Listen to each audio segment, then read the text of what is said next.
100дөн ашабы, 1000ден ашабы, 20 миңден ашабы, бұл андан ешбір мындай бір майлап шықпайды. Ең негізгісі мына ушул жерде тұрған ар бир жарандар жүрөгү менен күйүп чыгып атат.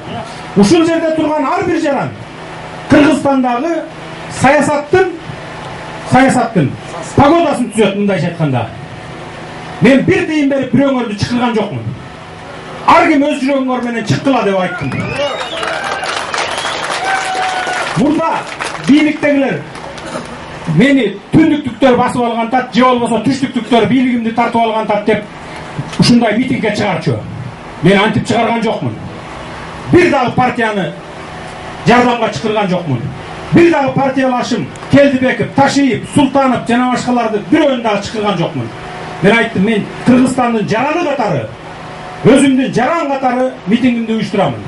Кумтөргө күйгүсү келген, Кыргызстандын келечегине кайдыгер карабаган жаштарыбызды чыксын деп айттым. Мына сиздер чыгып отурасыздар. Мага ошол жетиштүү. 100 болобу, 1000 болобу, 10 миң болобу? Мага анын айырмасы жок. Эң негизгиси Кыргызстанда саясатты түзө турган, Кыргызстандын келечегин чече турган жарандар ушул жерде турасыңарыздар деп ойлоймун мен. Урматтуу мекендештер, бүгүнкү тынчтык чогулуштун өтүп жатышы бир гана Кумтөр маселесине тийиштүү экендигин жакшы билесиздер. Өзүңүздөргө белгилүү болгондой, Кумтөр алтын кени 1920 жылдан баштап 1989 жылга чейин изилденип, ага Советтер Союзу 40 миллион доллар каражат сарптаган. Жыйынтыгында алтын 953 тонна, күмүш 388 тонна, теллур 1509 тонна, күкүрт 6900 тонна, вольфрам 55 тонна, жана башка дагы көптөгөн баалуу металлдар бар экенин аныкташкан. Бул биздин СССР мамлекети аныктаган. Бирок казып алуу иштерин баштаган эмес. Себеби экологияга орду толгу зыян келерин көрүп турушуп, жердин алды менен гана казып алыш керек экендигин баса белгилешип, СССР мамлекеттери, СССР бийлиги 2005 жылга чейин тийбеш керек деген чечимдерди чыгарышкан. СССР кулагандан кийин 1991 жылдан баштап Аскар Акаев, Санжар Айтматов, Турсунбек Чыңгышевтер, Сиябеко, Камеко фирмалары менен Борис Бриштейн аттуу чет өлкөлүк жарандын коштоосунда Кыргыз мамлекетине төө көтөргүс зыяндуулукту алып келишкен. Аларга өз чөнтөктөрүнө миллиондор түштө болду, а бирок мамлекетти ойлоп да коюшкан эмес. Булар менен үзөңгүлөш Дастан Сарыгулов, Кемелбек Нанаев, Эсенгул Өмүралиевтер баарын көрүп, билип турушуп унчугушкан эмес.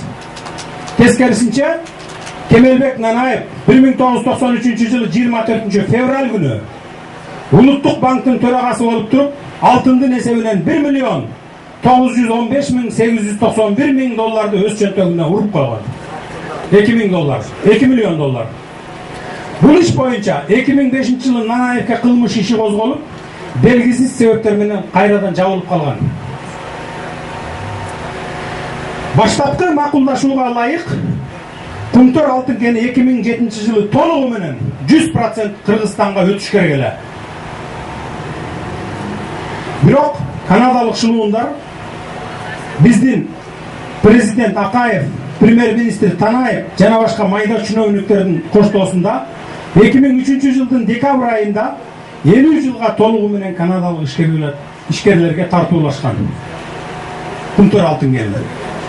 Бул иш боюнча Николай Танаевка 2005 жылы кылмыш иши козголуп, 2010 жылдагы апрель окуясында иш кагаздары өрттөнүп кеткен деген шылтоо менен токтотулган.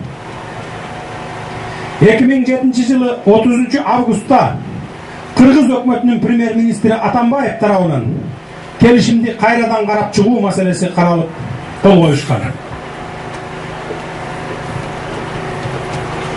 Жыйынтыгында Кыргызстан тараптын үлүшү 16%тен 33%ке чейин көтөрүлгөн.